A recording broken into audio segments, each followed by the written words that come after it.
Abans de començar el nostre acte, vull recordar que la mutilació genital femenina està reconeguda internacionalment com una violació dels drets humans de les dones i nenes.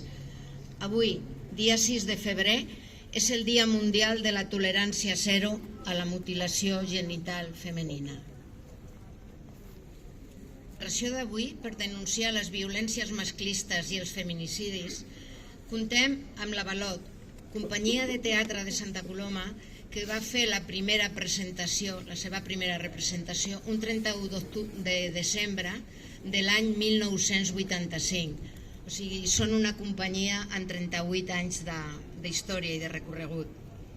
Entre els seus projectes actuals a Santa Coloma estan el Passatge Insòlit i el Casal, aquest estiu viu l'escena. La reflexió d'avui anirà a càrrec de les Núñez. Gràcies per compartir.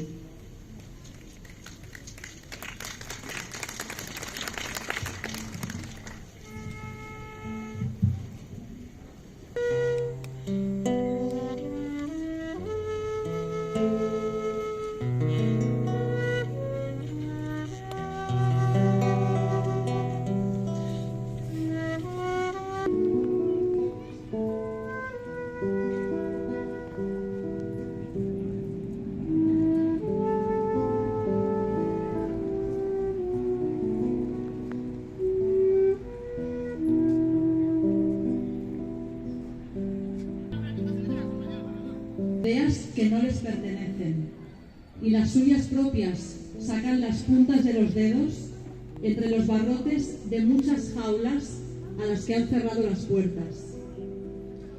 Hay mujeres que entraron despiertas y salieron arrastradas y salvajes, con el puño en alto, reclamando justicia. Hay mujeres esclavas, mutiladas, violadas, por pecadoras, por culpables. Hay mujeres que ya no bailan y ya no brillan, porque las han matado. Hay mujeres que se empoderan y que toman el espacio público y se adueñan de las ciudades que están cambiando de color. En sus calles ya se habla otro idioma y se usa otro lenguaje. Las princesas se han cortado la trenza y han saltado por la ventana y ahora están aquí conmigo, salvándose las unas a las otras. La lucha se ha escampado y arrasa, ha traspasado los visillos de las ventanas y la intimidad de las casas. Y ahora estamos en todas partes, creando nuevas oportunidades, abriendo otros ojos, alzando otras voces. Últimamente siento más que nunca que no acabo en mí, que mi persona trasciende más allá de mi piel, que no hay límites al final de mis células, que ellas me abren las alas y me las reparan, que no termino aquí, que todas me acompañan y me dan la mano, que habito el universo que hay en las manos de mi abuela y de mis madres, que suyas son las flores que me regalaron y que planté en mi territorio, para que mi patria sea todavía la tierra del patio de una casita de la Rambla que aún siento bajo los pies. Hoy es importante lo que cuento, porque no se cerrarán aquí las heridas, porque el dique sigue abierto y nosotras, que somos fuente y somos vida, tenemos hambre y tenemos sed.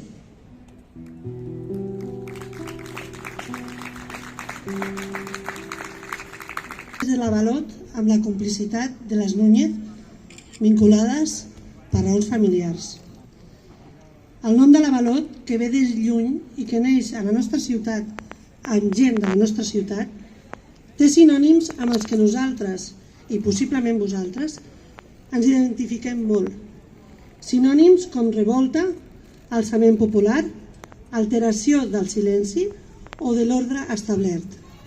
Malauradament, són sinònims que hem de continuar defensant i practicant, minut a minut, dia a dia. perquè encara no ens hem sortit d'aquesta brutalitat que fa que avui ens haguem de seguir concentrant a la plaça del nostre poble. La companyia, com d'altres entitats sorgides a l'època, als anys 80, és creada per joves que rebel·len contra l'ordre establert.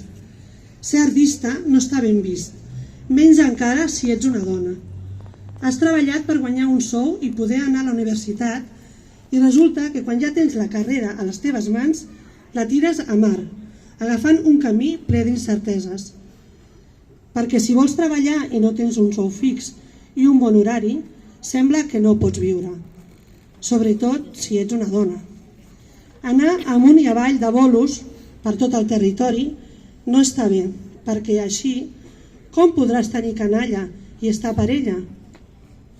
Perquè s'entén que si fossis l'home artista, doncs encara, però tu ets la mare i bé que els hauràs de criar tu, no? I si no el pots o no vols ser mare, quina mena de dona ets? I si resulta que com que tens una feina tan fràgil i tan precària que t'has de buscar dia a dia la feina, posant-li no només passió, sinó un munt d'hores perquè et surti a compte viure del teatre, què passarà quan els teus pares siguin grans? Com els cuidaràs? I no parlem de la regulació laboral. El món artístic ha estat històricament obviat per l'Estat. Ja fossis home o dona, però sobretot si és dona. Vols tenir seguretat social i gaudir de les minses prestacions que tindries com a treballadora, donat el cas? Vols crear i dirigir la